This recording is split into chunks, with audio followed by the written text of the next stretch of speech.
नमस्कार, मैं हूं प्रियंका संभव। आप देख रहे हैं अपना पसंदीदा टैक्स शो टैक्स गुरु।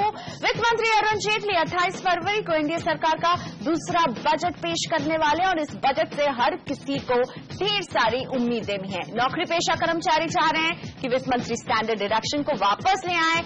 महिलाएं कह रही हैं कि उनकी एग्जेम्पशन लिमिट में क्या कुछ बदलाव आने वाला है। सीनियर सिटीजन चाहते हैं कि उनके निवेश पर उन्हें टैक्स छूट तो कम से कम मिलती रहे। तो उम्मीदों की लंबी लिस्ट है और इन उम्मीदों के बीच में हमारे ऊपर बोझ है कई ऐसे टैक्स का जिन्हें हमें देना ही पड़ता है और इन्हें देना खलता है हमें। एक तो जेब से जब पैसे निकलते हैं तब ये बात खलेगी और दूसरा ये कि ये इतने पुराने टैक्स हैं कि अब ये घिसे पिटे पुराने जमाने के टैक्स लगने लगे हैं और इन्हें हटाने की मांग हम करने वाले हैं आज अपने टैक्स गुरु यानी सुभाष लखोटिया जी के साथ। तो लखोटिया जी, आप तैयार हैं? हमारा टैक्स हटाओ का ये नारा आपको पसंद आ रहा है? कुछ टैक्स है इनको छुट्टी करें ना, इन्हें टाटा बाबा क्यों नहीं कर देते?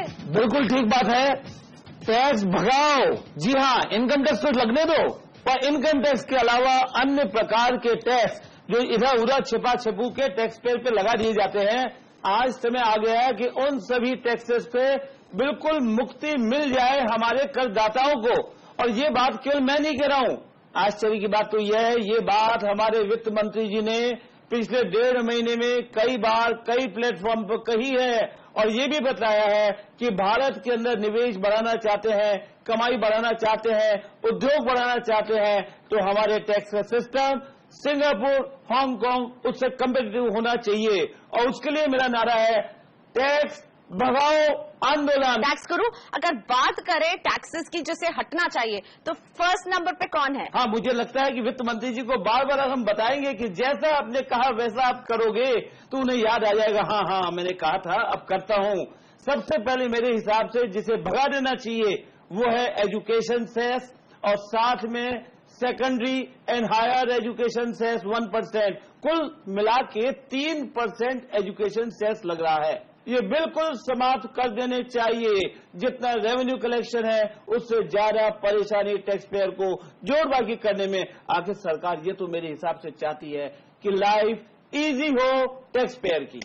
लखोटिया जी तो सेस हटाने की बात कर रहे हैं, लेकिन लखोटिया जी सरकार तो एक नया सेस लगाने की सोच रही है, स्वच्छ भारत सेस। आपको टेलीकॉम सेवाओं के इस्तेमाल पर एक स्वच्छ भारत सेस देना होगा। आपको भारत को स्वच्छ करना, हम पर सेस लगाएंगे। काला धन लाइए, भारत को स्वच्छ बनाइए। तो अगला कौन सा टैक्स है जो हमारे टैक्स गुरु के निशाने में, जिसे हटना चाहिए टैक्स गुरु? सरचार्ज बिल्कुल भाग जाना चाहिए। ये तो कहने के लिए तो है 30% मैक्सिमम रेट ऑफ टैक्स है भारत में, पर इनडायरेक्टली छिपा हुआ है उसके ऊपर surcharge. Individual tax payers 1 crore से ज्यादा इनकम हुई तो सरचार्ज की चपत लग जाएगी। कॉर्पोरेट टैक्स पेयर्स के भी लग जाएगी सरचार्ज की चपत। और पार्टनरशिप फर्म, कोऑपरेटिव सोसाइटी सभी पे लगेगी, लग रही है ऑलरेडी सरचार्ज की चपत।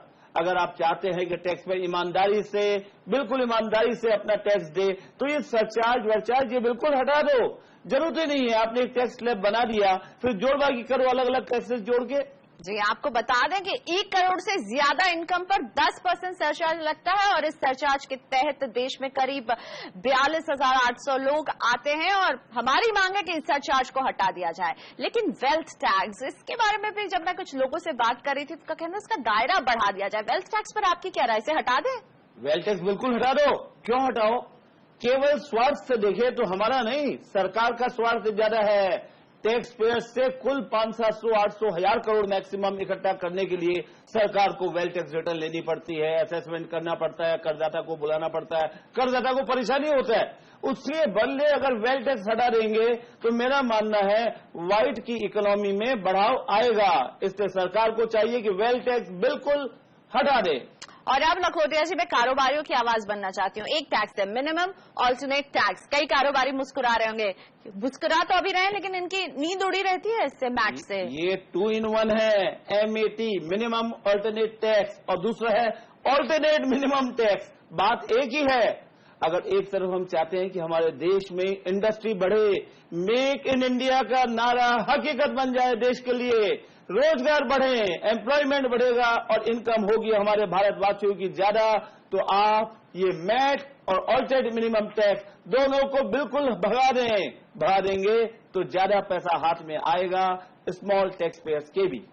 लेकिन लखोटिया जी, ज्यादा पैसा कैसे बचेगा? डिविडेंड पर भी सरकार टैक्स लगाती है, इसको हटाने का वक्त नहीं आ गया है? हाँ, बिल्कुल आ गया। डिविडेंड डिस्ट्रीब्यूशन टैक्स, मैं तो ये मानता हूं ये बिल्कुल लॉजिकली इनकरेक्ट है, क्योंकि आपका नियम होना चाहिए एक टैक्स लगाओ, उसके बाद इनकम को बांट दो, कोई बात नहीं है।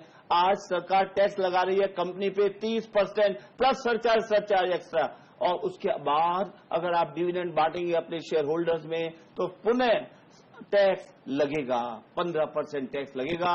तो सरकार को चाहिए डिविडेंड डिस्ट्रीब्यूशन टैक्स से भी बिल्कुल छुट्टी करे, और अगर ऐसा करेंगे तो सबसे ज्यादा फायदा मेरा मानना है वो होगा कॉमन मिडिल क्लास को, उनको डिविडेंड ज्यादा मिलेगा और करोड़ों लोग आ जाएंगे इक्विटी मार्केट में। चलिए, तो टैक्स भगाओ, ये है नाराज टैक्स गुरु का। इसी के साथ वक्त हो गया है ब्रेक का, लेकिन ब्रेक के बाद हमारे साथ जुड़ने वाले हैं हमारे कुछ दर्शक जो अपनी मांग रखने वाले हैं कि उन्हें क्या चाहिए बजट 2015 से, और कुछ सुझाव भी लेकर आए हैं वो वित्त मंत्री जी के लिए। तो हम सुनेंगे अपने दर्शकों की आवाज टैक्स गुरु में आगे।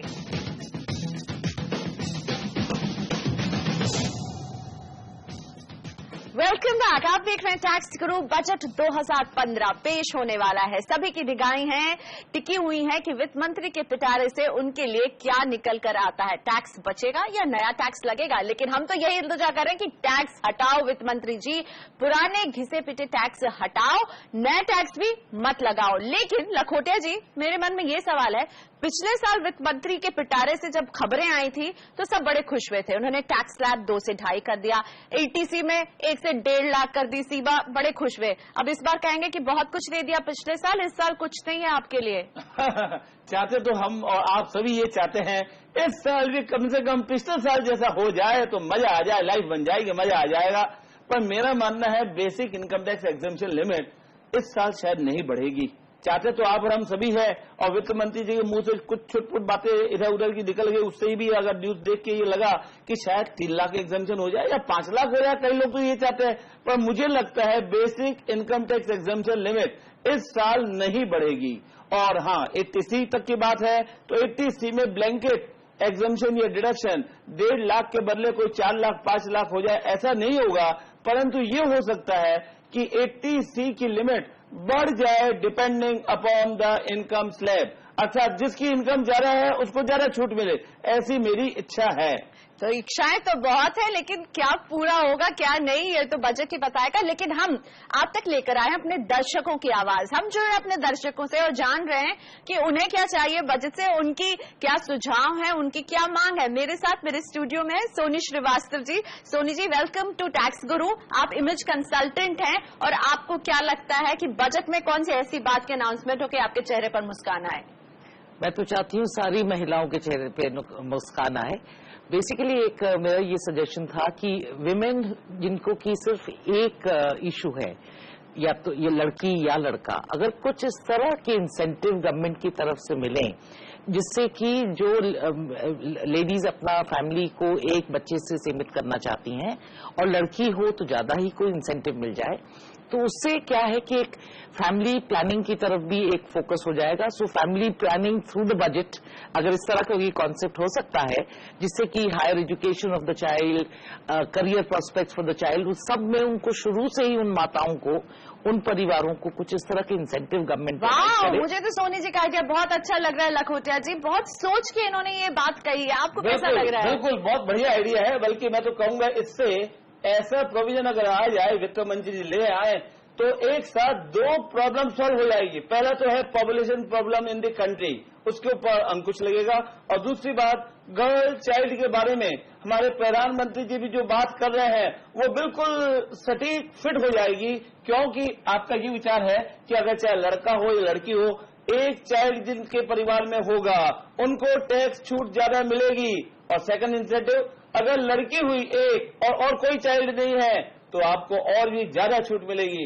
मेरे ख्याल से ये इनोवेटिव आपका आइडिया है, और वित्त मंत्री जी के पास आप याद रख के भेज दीजिए इस प्रोग्राम की कॉपी और सीडी। और क्योंकि सोनी जी इमेज कंसल्टेंट है, इसलिए इन्होंने सरकार की इमेज से जोड़कर इसे सोचा भी है। सोनी जी, सिर्फ एक विमेन स्पेसिफिक डिमांड, कुछ और भी बात रखना चाहती हैं आप? एक तो जैसे अगेन विमेन रिलेटेड है and also for all families, जैसे कि हमारा छोटे शॉर्ट टर्म एफडी होते हैं बैंक्स में, तो lot of people want to save money, park it for short term. उसमें जो ये टीडीएस वगैरह की जो प्रावधान उससे लोग थोड़ा सा डिस्करेज हो जाते हैं, तो पैसा या तो घर में पड़ा रहेगा या कहीं और जाके पार्क हो जाएगा। तो अगर कुछ ऐसे इंसेंटिव मिले जिसमें कि शॉर्ट टर्म एफडी में भी टैक्स रिलीफ हो या नो टैक्स हो, स्पेसिफाइड अमाउंट्स पे, तो मेरे ख्याल से गृहिणियां जो सेविंग करती हैं और यंग जो अर्नर्स हैं, who are going to be introduce, लंबे समय तक आपको पैसे नहीं पार्क करने हो, छोटी अवधि के फिक्स डिपॉजिट्स हो और टीडीएस ना कटे। लखोटिया जी कैसे टीडीएस नहीं कटे या टैक्स ही नहीं लगे, बताइए ना क्या चाहते हैं आप। टैक्स तो कटेगा, अगर वो डिपेंड करेगा कितना अमाउंट जा रहा है, पर टीडीएस नहीं कटे। हाँ, कहने का मतलब है छोटी एफडी बनाए छोटे पीरियड के लिए तो टीडीएस नहीं कटे। मेरा मानना है कि आपके इस सुझाव से बड़ा सारा विज्ञापन देते हैं, सेल 50%, 60%, 70%, महिलाएं दौड़ के वहां भागती है, वो वहां भागना छोड़ देगी और अपने ही पैसे अपने लिए बचाएगी अगर टीडीएस आदि की समस्या नहीं हो। बिल्कुल अच्छा सजेशन है, वित्त मंत्री जी कुछ न कुछ इसमें कर दें तो लाभ होगा महिलाओं को। इन पर्टिकुलरली आप केवल महिलाओं के लिए चाहती हैं? ये किसी के लिए भी होता है, सबके लिए है। चलो ठीक है, तब तो पर इस तरह की सेविंग महिलाएं ज्यादा करती हैं, छोटी सेविंग्स। चलिए तो सुनिए वित्त मंत्री जी महिलाओं की आवाज में हम एक युवा एंटरप्रेन्योर से बात करने वाले। मेरे साथ स्टूडियो में आकाश ट्रैवल इंडस्ट्री से जुड़ी हुई उनकी कंपनी है मिशन आउटडोर्स नाम की कंपनी आप चलाते हैं। आकाश, एज एन एंटरप्रेन्योर आप जब इस बजट को देखेंगे तो क्या चाहते हैं? कॉलेज डेज में we had some ideas and we wanted to give it a vision and we start this company. तो बट अब ये हो रहा है कि instead of innovating our ideas we are doing more of paper work. तो अगर ये कुछ एंटरप्रेन्योर्स के लिए कुछ ईज आउट हो जाए paper work, so that we can concentrate more on ideas कि हम उसको कैसे अपग्रेड करें, कैसे उसको और आगे लेकर जाएं, तो may be something on that sort. Paper work से आपका मतलब है टैक्स के papers, license, registration, going for a CA, tax exemptions, tax benefits, इनसे अगर हमारा थोड़ा माइंड डाइवर्ट होकर हम अपने बिजनेस में कॉन्सेंट्रेट करें, I think it will be much beneficial for our company also. बिल्कुल, और प्रधानमंत्री खुद चाहते हैं कि हमारा देश एंटरप्रेन्योर्स का देश बने, लेकिन लखोटिया जी एंटरप्रेन्योर अपनी परेशानी पेश कर रहा है, क्या कहेंगे आप? पहले तो ये परेशानी बिल्कुल रीजनेबल है, तकलीफ की बात है। वित्त मंत्री जी और हमारे प्रधानमंत्री जी दोनों को हम ये बतलाना चाहेंगे कि अगर आप चाहते हैं भारत में लाखों करोड़ों व्यक्ति अपना स्वयं का धंधा चालू करें, जैसे कि आप देख रहे हैं आकाश यंग मैन, कितनी उम्र है भैया आकाश? 22 साल का यंग बॉय है और ये चाहता है कि अभी से मैं नौकरी नहीं करूं, अपना खुद का स्वयं का धंधा चालू करूं, बिजनेस करूं। ऐसे व्यक्ति का अगर time, TDS, formalities, paper work इसमें ही लगेगा तो देश की तरक्की नहीं होगी। तो कम से कम वित्त मंत्री जी देश की तरक्की के लिए जो नए यंग एंटरप्रेन्योर हैं उनके लिए कुछ ऐसा करिए जिससे उनका टाइम, एनर्जी वेस्ट नहीं हो फालतू के कामों में और लिफाफेबाजी में, पेपर वर्क में। बिल्कुल, जो हमारा नारा है आज टैक्स गुरु का, टैक्स भगाइए। वित्त मंत्री जी सुनिए अपने देश के जनता की आवाज, वो चाहते हैं कि टैक्स कम कीजिए, थोड़ी टेंशन भी कम होगी। वक्त हो गया है ब्रेक का, लेकिन हम टैक्स की टेंशन को कम करने के कुछ और नए आइडियाज दर्शकों की जुबानी लेकर आएंगे इस ब्रेक के बाद।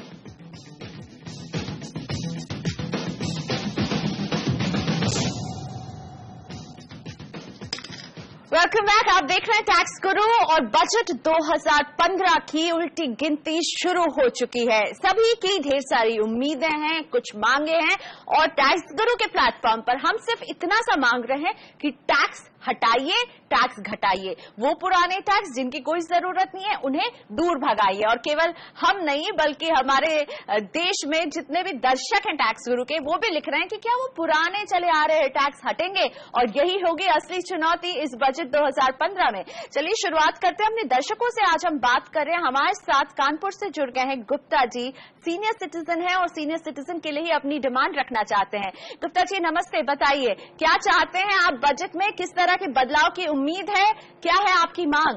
हाँ, हमारी मांग साहब ये है कि सेक्शन 56(2)(5) में इनकम फ्रॉम अदर सोर्सेज में के अनुसार दादा दादी और पोती पुत्र की पुत्री को रिलेटिव माना जाता है, लेकिन नाना नानी और नाती पुत्री की पुत्री को रिलेटिव नहीं माना जाता है।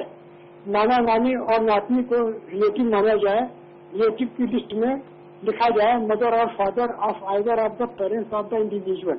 समझ गए आपकी बात। आप कहना चाहते हैं आयकर के धारा 56 के तहत जहां पर नियम है कि रिलेटिव से गिफ्ट अनलिमिटेड और नॉन रिलेटिव से साल में केवल 50,000। पर आज आपकी समस्या ये है कि जो हमारे बिल्कुल घनिष्ठ रिलेटिव हैं उनको भी उस डेफिनेशन में पाया नहीं जाता है।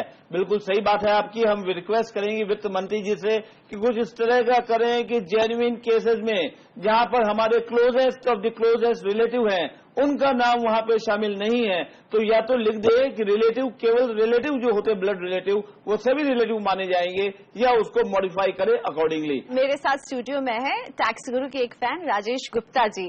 सैलरीड एम्प्लॉय हैं आप राजेश जी, और क्या चाहते हैं आप बजट से? आप किस उम्मीद के साथ देख रहे हैं बजट 2015 को? मैं वित्त मंत्री अरुण जेटली से यही कहना चाहूंगा कि जो एलटीए का कानून है उसको थोड़ा सा रिविजिट करें।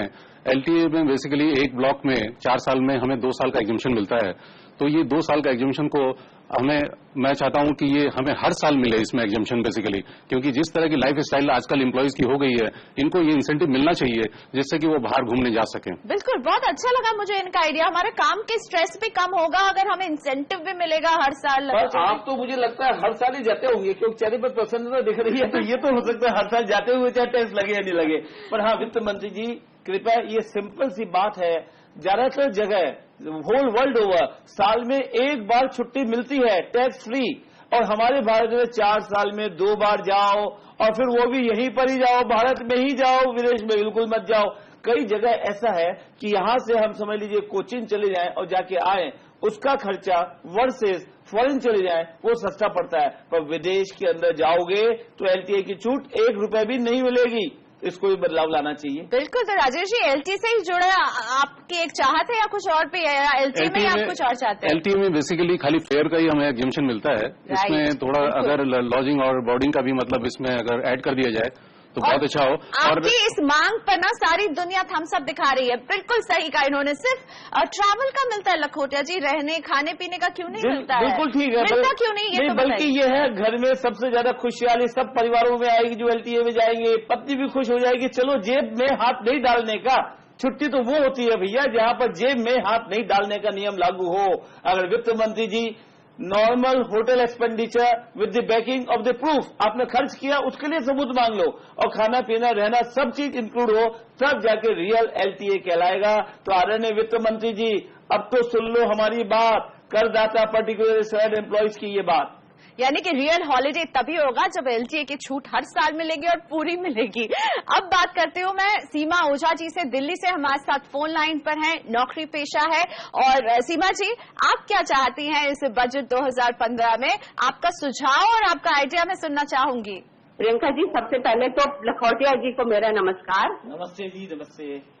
लखोटिया जी, मेरा प्रश्न ये है, प्रश्न क्या सुझाव है, जैसे मैं और मेरे पति दोनों ही नौकरी पेशा हैं, हमारी तनख्वाह का आधा पूरा टैक्स में कट जाता है, और हमारे बच्चे पढ़ने वाले हैं, उनकी फीस जाती है।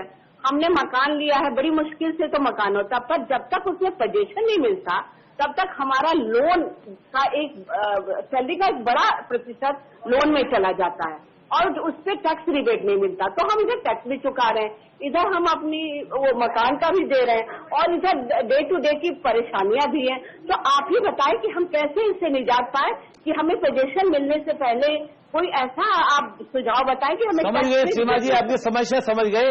आपने एक सवाल के अंदर में ढेर सारी अपनी परेशानियां बतला दी।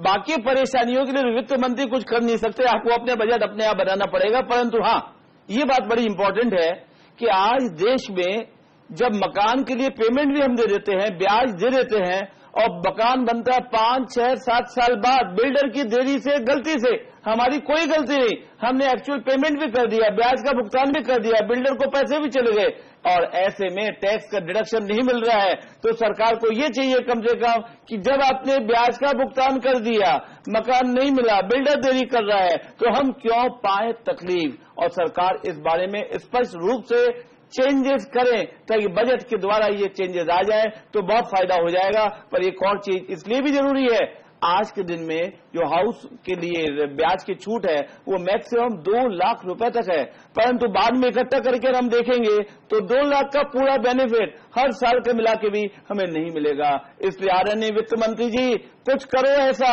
हाउसिंग सेक्टर में लोगों को मिल जाए deduction, interest on housing loan, यानी कि बदलाव का बजट हो, बजट 2015, ये है हमारी इल्तिजा वित्त मंत्री जी से। आज के लिए इतना ही। लखोटिया जी, आपका धन्यवाद इतने सारे आइडियाज शेयर करने के लिए। हमें यही इजाजत दीजिए। अब इंतजार रहेगा और निगाह टिकी रहेगी बजट 2015 में। हम टैक्स गुरु में यूं ही हाजिर रहेंगे आपके सुझावों और आपके सवालों के साथ। आज के लिए इतना ही। नमस्कार।